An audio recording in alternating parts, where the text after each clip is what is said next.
Hello children, I hope you all are liking my videos. So I request to subscribe my channel and share so that many students get the benefit and get the notifications of my new videos. Today we are going to learn a lesson, The King of the Golden River, written by John Ruskin. John Ruskin was the leading English art critic of the Victorian era, as well as an art patron, draughtsman, watercolorist, philosopher, prominent social thinker, and philanthropist. He wrote on subjects as varied as geology, architecture, myth, ornithology, literature, education, botany, and political economy. While reading the lesson, I'll be explaining you each part. The King of the Golden River, Part 1. Long, long ago, in the mountainous part of a country, there was a fertile valley. There were many waterfalls leaping down the mountain tops, but not into the valley. They all ran down the other side of the mountain. One of the falls was very high and shone like gold in the beams of the evening sun. People called it the Golden River. Fertile means of good quality. Valley is the place or a stretch between two mountains. Waterfalls, water which drops from the mountains. Beams means sun rays. Now, though there were no streams running down the valley itself, the wind constantly brought the clouds to the valley. Even when the rest of the country was dry, it always rained in the valley. In the valley, the wind and the clouds made the crops green, the hay high, the apples red, the grapes purple, and the honey sweet. People called it the Treasure Valley. Constantly means regularly. The Treasure Valley belonged to three brothers, Squads, Hans, and Gluck. The two older brothers were big, ugly, and wicked. They were good farmers, but they killed everything that was not profitable for them. Even little things like blackbirds and hedgehogs and crickets. Wicked means cunning. Profitable, which will be used to get extra income. They did not treat their servants well and gave them only poor wages. They waited till the corn had become very expensive. Expensive means very costly in the market, and then sold it for twice its value. Twice its value means for more money. They were very rich, but they never ever gave even so much as a penny to the poor. People called them the Black Brothers. The youngest of the three brothers was only 12 years old. He was just the opposite of his brothers. He was kind to every living thing, though his own brothers were cruel to him and made him do all the cooking and the mending and the housework for them. One evening, the two brothers had gone out. As usual, they had warned Gluck to let nobody in and give nothing out. Gluck was to get their dinner ready for them. It was raining very hard outside and the weather was very cold. Just then there was a double knock on the door. Gluck went to the window and put his head out to see who it was. He saw the most extraordinary looking gentleman standing at the door. The strange visitor was very short, with a large nose, red cheeks, curly moustache, and the merry, twinkling eyes. He wore a conical cap as high as himself and a cloak 4 times as long. "I am wet, let me in," said the stranger. "Extraordinary, very special, and different." "I beg pardon, sir," said Gluck. "I am very sorry, but I really can't. My brothers would beat me to death if I did any such thing." But Gluck saw how hard it was raining and how cold it was, and how wet the gentleman looked.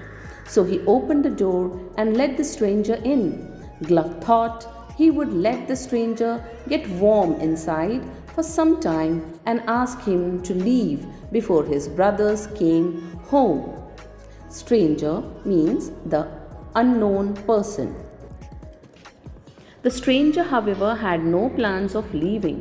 In fact, he told Gluck that he had had nothing to eat for 2 days and was very hungry.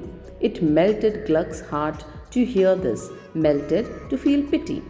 So he decided to give the stranger the part of his own dinner. Before the stranger had eaten it, however, the wicked brothers returned.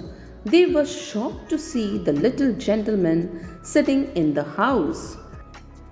At once, the brothers began to shout at Gluck. Squatch threw a rolling pin at Gluck.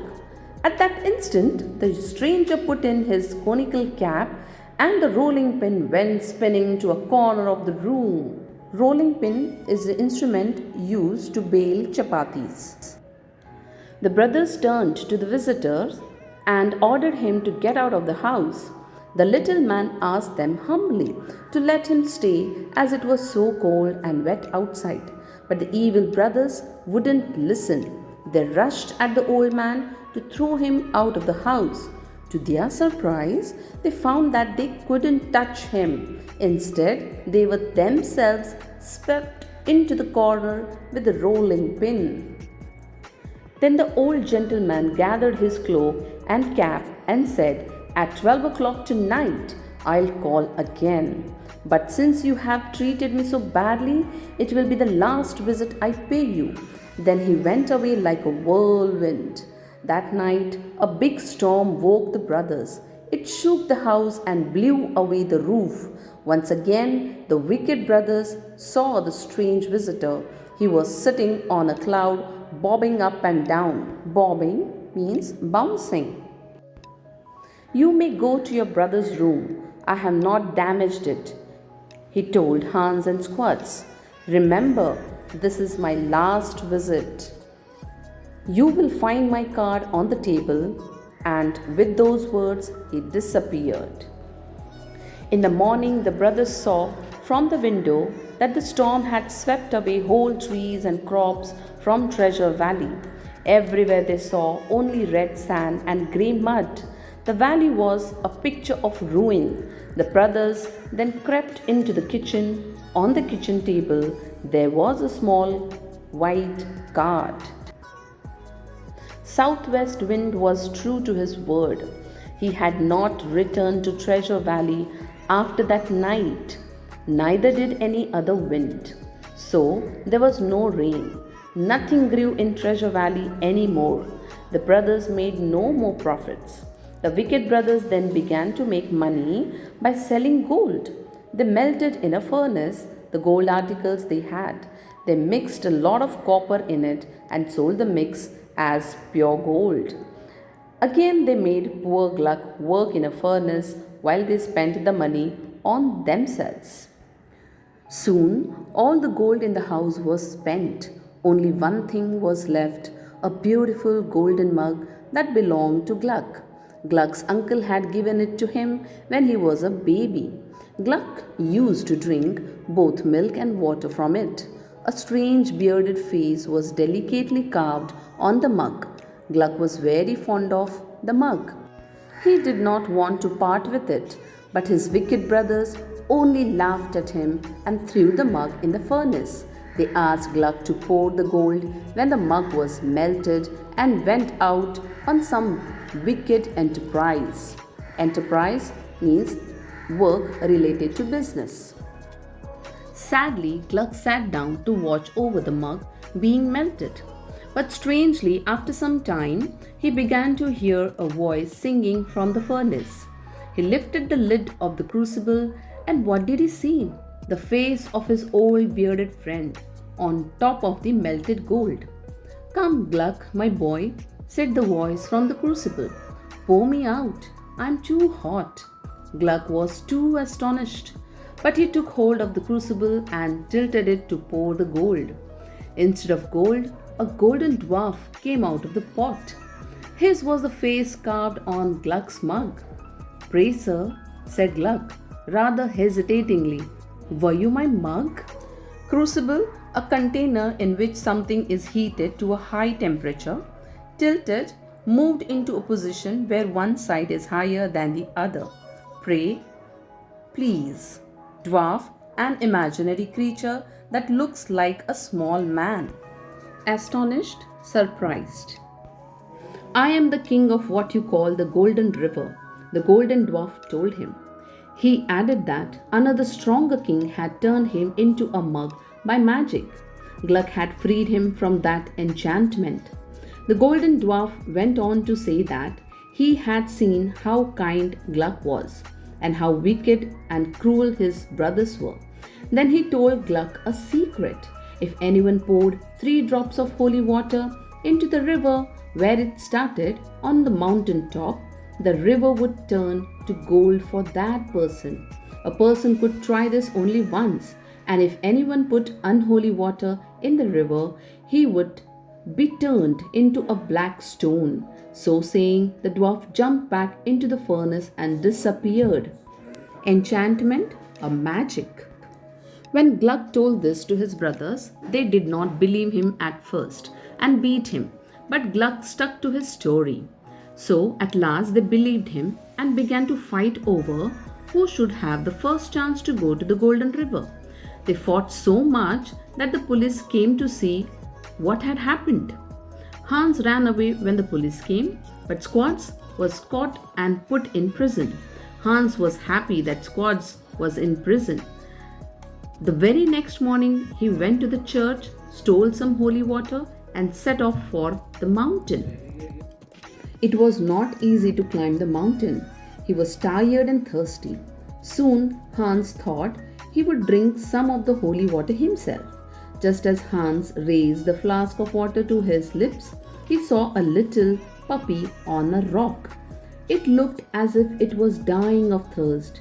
Hans only pushed the animal away with his foot, drank some water himself, and passed on. The climb now became more difficult. Hans felt thirsty again.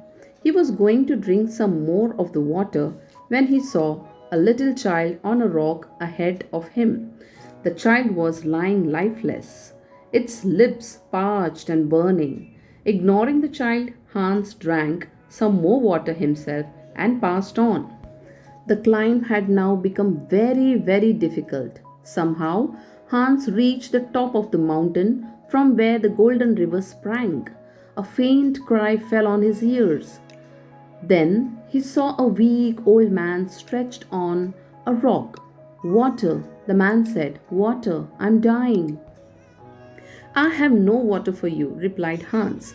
He jumped over the old man's body and ran to the river. The sun was about to set. The river shone golden in the light of the setting sun. Hans threw the flask of holy water into the river, but alas, the river did not turn to gold. Instead, there was only a black stone where Hans stood. When Squads returned from prison, he took some of Gluck's money and bought some holy water from a bad priest and set out for the Golden River. While climbing the mountain, Squads too saw the fair child dying of thirst and passed on without giving him water. As he had climbed a little higher, he saw his own brother Hans stretched on a rock, asking for water. But the wicked Squads only laughed aloud and went on without giving him any water. Alas, when he cast the flask into the stream, he too was turned to stone. Gluck waited and waited for his brothers, but they did not return. At last, he decided to visit the Golden River himself. He went to a good priest who willingly gave him some holy water. Gluck was young and small, and he too found the climb very difficult. After he had climbed for an hour or so, he became very thirsty. He was about to drink some water when, like his brothers, he saw an old man. The old man walked towards Gluck, leaning on a staff, and asked for some water. Gluck saw that the old man was pale, tired, and thirsty, so he gave him the bottle of water. The old man drank up nearly 2/3 of the water. Then he returned the bottle and wished Gluck well. Gluck did not have any water himself, but as he went on, his path became easier. After climbing for a long time, when he became thirsty, he saw the small child. Gluck was sorry for him and gave him some water. The child began to smile, got up, and ran down the hill. Now only a few drops of water were left in the bottle. When Gluck came close to the mountain top, he was very thirsty himself. Just then he saw the poor little pup that was dying of thirst. I must help it now, thought Gluck, otherwise it may be too late. So he poured the remaining drops into the little dog's mouth. The dog sprang up, and in his place stood the king of the golden river. He was very pleased with Gluck. The king put in Gluck's bottle some dewdrops from the petals of a lily. Then he told Gluck to cast it into the leaping river. Gluck did so, but the river did not turn to gold. However, it changed its course and began to flow through the treasure valley, making it rich and fertile once again. Gluck lived in the valley, helping the poor and the needy. His barns were always full of corn, and he never lacked for money. Course, direction of the flow, lacked, shortage of something. The moral of this story is, as you sow, so shall you reap. When you be kind and compassionate to others, God showers His blessings on you. He guides you in the difficult situation, so be kind and compassionate to every living being. Thank you for watching the video.